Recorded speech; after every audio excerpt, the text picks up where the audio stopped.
When I got arrested, I was at home with my children, getting ready to go shopping, and I looked outside the window. I saw 2 women and 4 men, and they said they're the counter-terrorism police. My son was really scared, my 5-year-old. My younger one was in the cot sleeping. When I let them in, they didn't arrest me. You don't know what's going through your head. They wouldn't let me touch my children. They wouldn't let me see my youngest son that was crying. Horrible, because they didn't say they were going to take me away, and not come back. They said they're going to take me to ask me questions. They take your fingerprints, question you, they strip search you. Yeah, they put you in this room where there's nothing at all in that room apart from a TV, which is 2 things on repeat, which mentally affect you by keeping you up, putting the same thing on repeat where you have no control to turn off the TV or to put it on. You can't pray. They constantly knock on your door to keep you up, to question you, and that goes on as long as they want it to go on until the judge tells them to stop. And they will keep on banging the doors, coming again, till then it's time for questioning. 1 o'clock in the morning, 2 o'clock in the morning, 3 o'clock in the morning, sometimes 4 o'clock in the morning, 5 o'clock in the morning, and they're constantly asking the same questions over and over and over again. Your body just gives up. And when you do want to go for a bath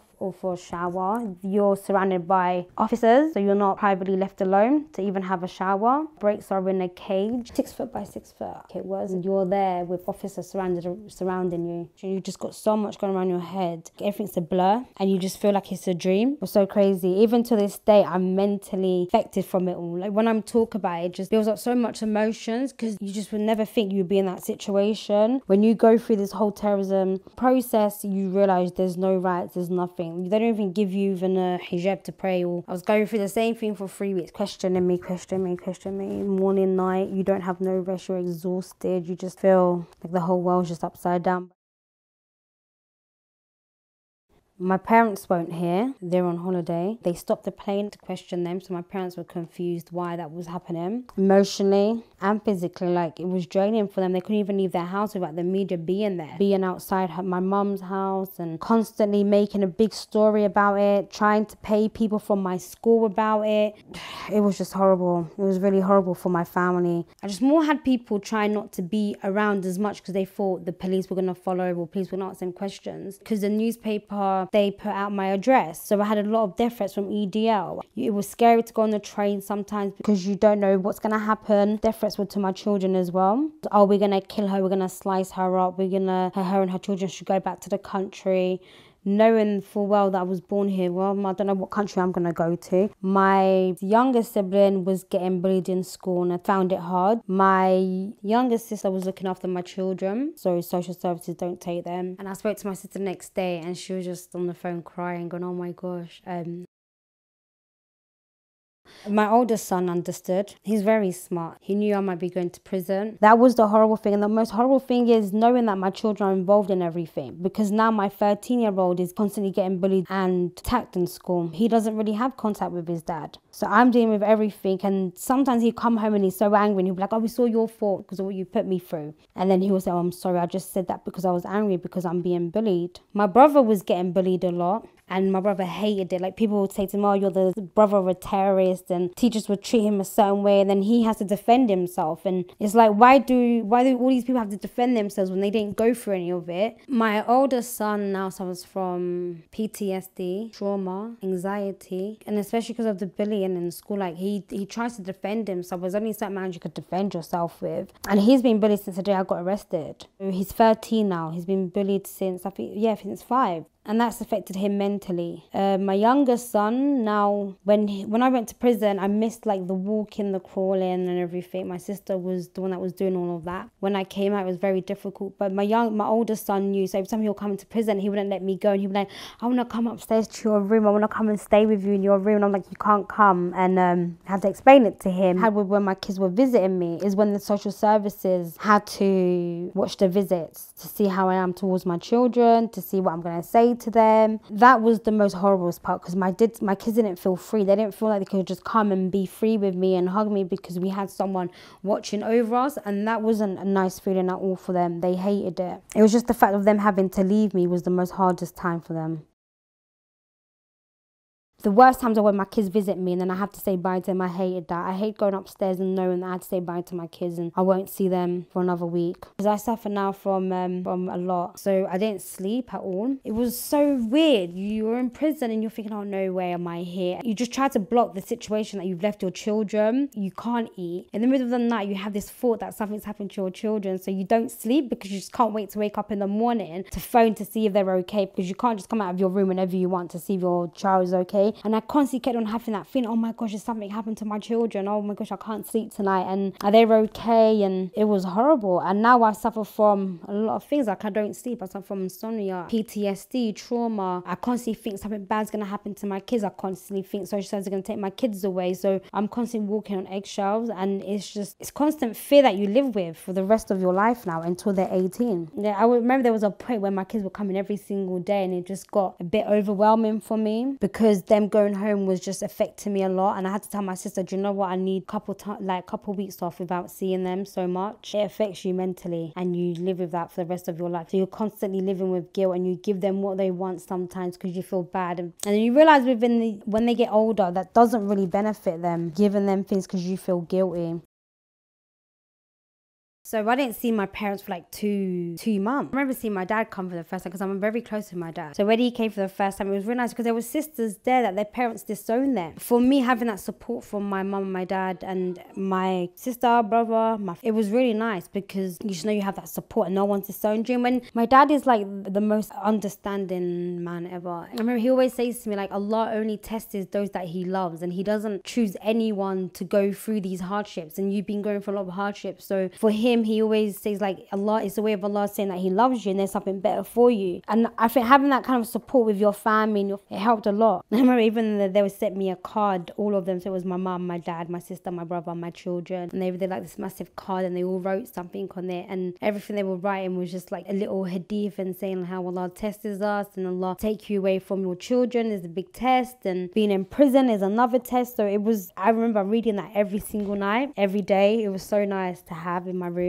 And with me, I'm a person that I block things off my head. So I block things so I don't make it affect me in a situation because you have to be very tough in prison. You have to be so tough. You cannot show no weak side. As soon as they see that you're weak and they could trouble you, that's it. They will make your life hell there. And I've seen that happen to so many sisters as well. You learn you can't be vulnerable in that situation. You have to be tough. And that kind of shuts your heart. And when you do leave prison, it's very hard to open up. During Ramadan time, it was very, mashallah, very beautiful. I think it was the first time ever that I sat down and I said to myself, subhanallah, like this is one of the best Ramadans I've had. Like Allah put me in this situation, which is a difficult situation, but the most beautiful thing came out of it was the most beautiful Ramadan I've ever had because you have time to read the Quran. The only horrible thing is not having my kids and my family there. Sometimes in the night you're depressed because you think, oh, well, my family are breaking iftar together, of time to get closer to Allah and to find myself as well. The biggest challenge is going in there and everyone stereotyping you and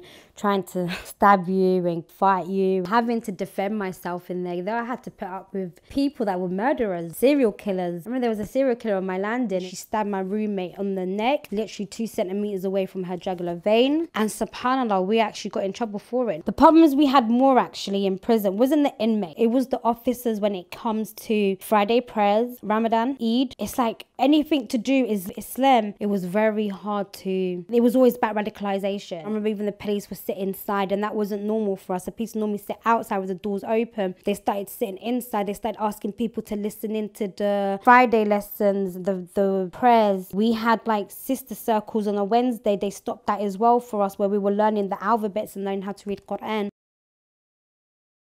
Prison is a time to reflect and a time to become close to Allah, and I use that time to study and also to study my laws and my rights because I knew coming out was never going to be easy and I needed to be ready and be on point. But it was so scary because you get used to being in that situation, that little space, and the people you're surrounded by, because now they know who you are and they're not judging you. You become like family. They become people that you rely on. Scary to meet family, to hear what family really have to say. Don't know what to expect, especially when you lose your kids. I lost my kids. My kids had to stay with my parents. So I knew I had to come and fight for my children. And I was saying to my roommate, oh my gosh, I'm so scared to go home. I don't know what to expect. I don't know how to act. I don't know what to be like. I don't know what the police are going to be like with me. I don't know what's going to happen with my kids. And you just have so much thoughts going through your head. I think you don't sleep for a month. But at the same time, you're so happy to go home to be with your children and to start up a new life with them and to be with them again. But then you're not bonding with them because you haven't seen them for so long and you don't know what you know about them, and you have to learn everything new again because I left them at 7 months and 5 years. So they were big by then. One was 4, one was almost 9. And it's like, wow, you're just coming to a whole new world. And you think inside prison, because your time stops, you think everyone else's time stops. You don't realize life still carries on outside. And I remember I came out my first day. Oh, it was so scary. The police came to pick me up. You're not allowed to use no other phone, no other device. Oh my gosh, it was so restricted. I couldn't cope outside. It was so hard. But I did it for the sake of my kids. The plan was I'll come out, be with my mum for a few weeks, then try to get a place with me and my children once I've got them back. Social services then turned around and said, no, she ain't having her kids. We have to assist her for her high risk. So she's going to medicalise the kids. She can't stay at the parents' house. Basically, can't stay anywhere around anyone until she's assessed. And then I remember social services would come and assess me around my kids at my mum's house. I just thought to myself, what the hell is this happening here right now? This is just not working for me. I've not been on the street, homeless on the street. But I couldn't be on the streets. So I had to go police stations. I've got nowhere to stay, nowhere to live. I was homeless for a very long period of time. I was going crazy. Can't do this no more. I lost my children. I can't get my children. I can't bond with them. I don't know who they are. They don't know who I am. I had my younger one calling my sister mum and everyone else mum apart from me, and he will cry when he comes to me. I was homeless, had no money to my name. But my darkest moment was very suicidal. Oh my gosh, I feel so suicidal today. I can't do this. I can't. Like, my kids, I haven't got my kids. And I remember my parents were on the phone to them and saying, like, my daughter just can't do this anymore. Like, they literally mugging her off. Like, they're not giving her kids back. She's homeless on the street. She's got nowhere to stay. She's got no, like, she just wants to go back to prison. And I was like, you know what? I'm better off in prison because I see my kids more in prison. I'm not surrounded by police constantly down my throat and I can't do anything. So I was very restricted. In prison, I wasn't restricted from all of them stuff. I was seeing my children nearly every day. So I was saying to her, I can't do this. Like, I can't go police stations. I can't sleep in police stations. And it was very horrible. It was very suicidal. I just hated it. I hated sleeping in them streets in the cold winter nights and not having much money to eat. And my parents felt really restricted as well because they couldn't help me knowing they would lose the kids. So it was so unfair on them. As soon as I went inside prison, the sisters of HHUGS contacted. They came over and from then they just like said to mum, if you need anything, we'll help you. If you need any financial help, we'll, if you need to go and visit her in prison, if you need anything for the kids. But they was such a good help with the vouchers. With I remember my mum was saying, oh, the kids were enjoying the Eid parties because they realised they're not the only children that's going through this situation, and they always check up on them, which was a good thing. So I'm happy that my parents had that kind of support because they felt like people are against you because you don't know who to trust. You don't know who's fake. So it was nice to know that they had that support and they could go out and be amongst people that was like them and that was in the same situation as them, to feel like they're not alone. HHUGS was helping out a lot. They were trying to find me places to stay, but it was hard for them to get me anywhere to stay because of my condition. It was so restricted. I got recalled back to prison because I didn't have any stability to stay, but they were helping more my family and my children. The vouchers for shopping, to pay the bills, to pay everything else. They helped them with winter clothing. They also offered them help with transport to come and see me. A lot of support, like mental support. They helped my sister a lot to manage with the children.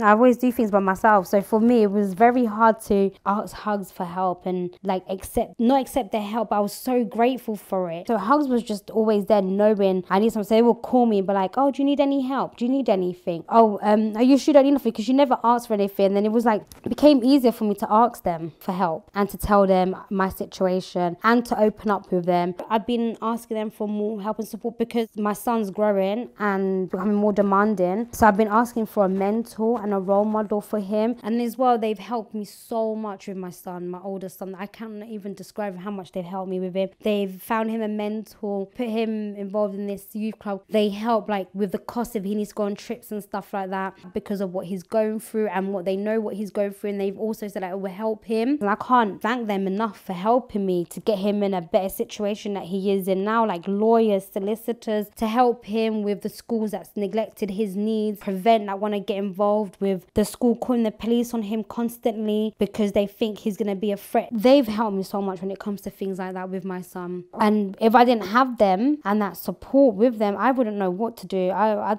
don't know how I'd have coped with it, because it is overwhelming. And when you suffer from mental health yourself, you blame everything on yourself. I know some parents say, oh, my kids drive me crazy, they give me a headache. And when I hear that, I think to myself, no, I actually love the headache. I actually love them driving me crazy, because I missed it. I've missed out so much. I've missed out so much of their lives. And for me just to be around them and be able to bond with them, with the troubles and the trials and the hardship that comes with it, I love it, because it makes us unique. Like, we're so different from other families. We've experienced so much hardship that has made my children appreciate hardship. It's made them don't want to be on the street. It's made them realize what true friends are. It's just made them realize so much that my child is 13, but he never comes across as a 13-year-old. He's too grown up for his own age, because he had to grow up at such a young age. He grew up at the age of 5. He had to look after his younger brother. He had to protect his younger brother. The parties, the Eid parties and the little Eid gifts and the Ramadan gifts, oh my gosh, it makes their day. Even till now, kids always look forward to the Eid parties and the little Eid gifts and the Ramadan gifts. I remember last week we did a quiz with the sister in HHUGS, and my kids end up, mashallah, winning the quiz. And the next week they gave them all £10 each for like Amazon, and they couldn't wait to get something. But they look forward to things like that. Like, there's another quiz coming up next week, and my kids are looking so forward to it. I suffer from social anxiety. I've been to a few Eid parties, which is like very challenging for me to go, but I went for the sake of my kids. It was more my family, my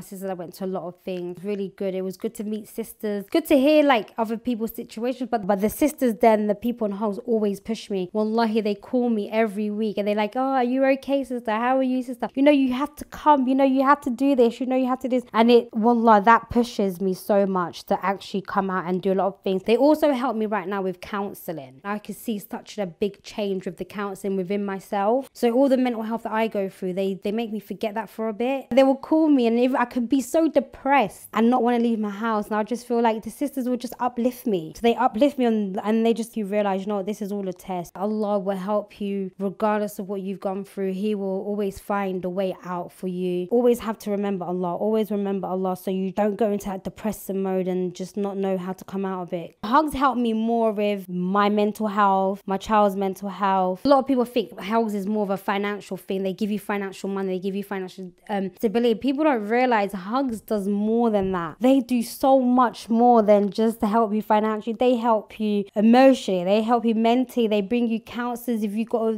a problem with the law, they will help you find a solicitor for you. They help you find housing, they will pay for your housing needs, and they will just sit and listen to me vent about situations, and they will stay on the phone and talk to me. They will check up on me every week. They give people hope to realize, you know, there's people out there that don't judge us. They give you hope to just change and become a better person. I always say to my kids, I wish I could give HHUGS like so much because of what they've given us. Wallahi, I wish there was so many charities like HHUGS, and I would recommend them to anyone that needed them, because they just help you in so many ways that you can't even explain. Wallahi, I've been out now for 5 years, and it's taken 5 years to get to where I am. And I lived in homelessness. I had my kids taken away from me. Everything has happened to me. I didn't think anything better was going to come out of it, and wallahi, I have finally a place now with my children. We don't have people from the outside society trying to help us, so they chose to do that for us. And I feel a lot of people need to understand what they are and what they help people with, and they met my older son and realized what HHUGS helped him with. They will understand that they are one of the best charities I've ever come across, I've ever seen or heard. When you come out of prison, you have so much no's. I